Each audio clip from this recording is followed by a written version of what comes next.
प्रिय बंधुओं, यूट्यूब पर यूसी द्विवेदी कविताएं चैनल में आपका हार्दिक अभिनंदन।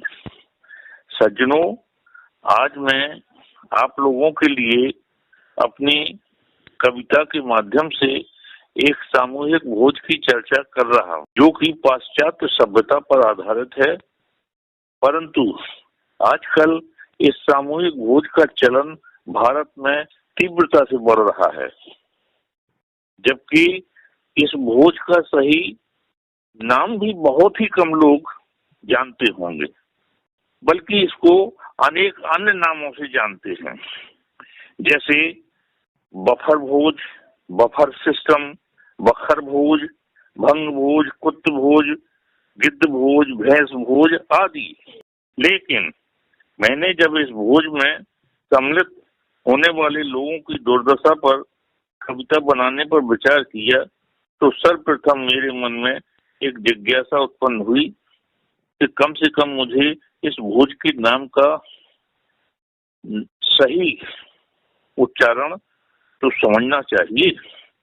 तो मैंने जानकारी हेतु अंग्रेजी की डिक्शनरी उठाई और उसमें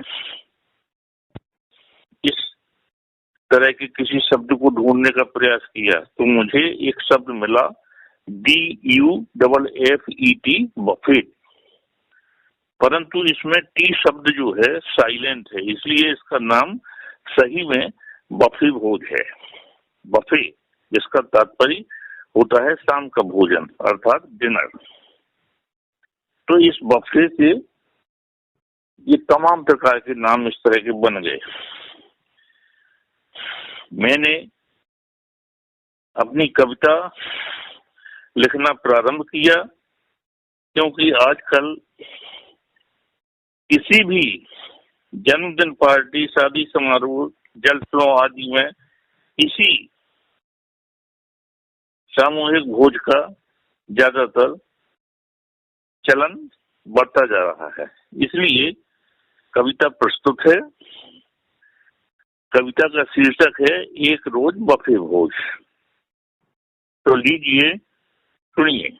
भारत के इतिहास का गौरवशाली नाम पर गोरों की औलाद ने किया इसे बदनाम, मती मारी गई सबकी और प्रीत भोज की जगह आज इस बफे भोज ने लपकी।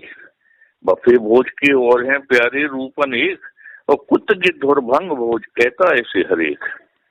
कुछ कहते इस भोज को आगंतुक अपमान और कुछ तो इसको मानते भिक्षावृत्ति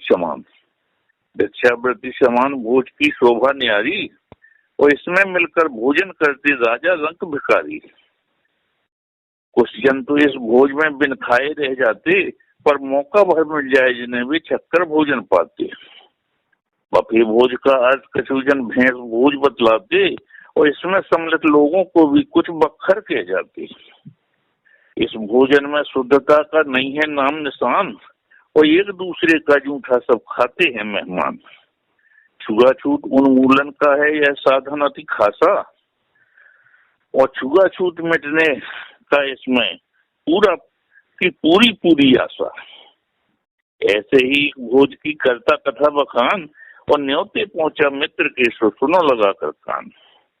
बफे भोज का वहां पर मिला हमें संयोग और एक मेज पर डटे थे 15-15 लोग। 15-15 लोग जगह थी केवल 10 की और ऐसे में भोजन कर पाना थी बात ना अपने बस की।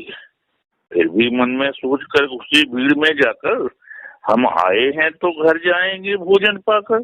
हर आदमी इसी तरह की जद्दोजहद में लगा रहता है। फिर भी मन में सोच कर उसी भीड़ में जाकर वो हम आए हैं तो घर जाएंगे भोजन पाकर।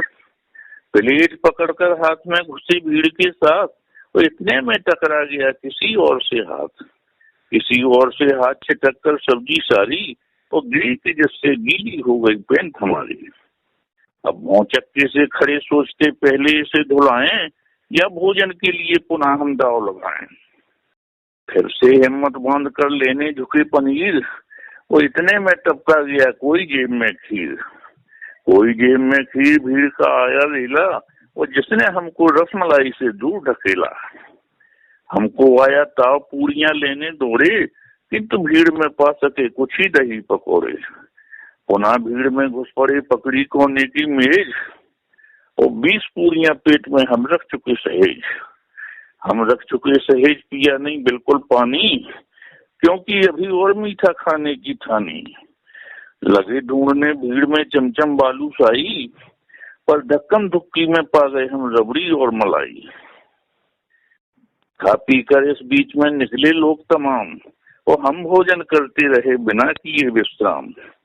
बिना किए विश्राम स्वयं की दुर्गत भूला, और आने लगी डकार पेट पहले से फूला।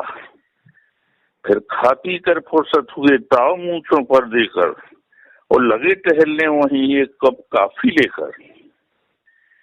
फिर लगे निकलने गेट से मिला और सम्मान, और बोला दूल्हे का पिता खाकर जाए पान। खाकर जाए पान नजर जब तनक घुमाई, और पानों की थाली में हिसाब की कापी पड़ी दिखाई।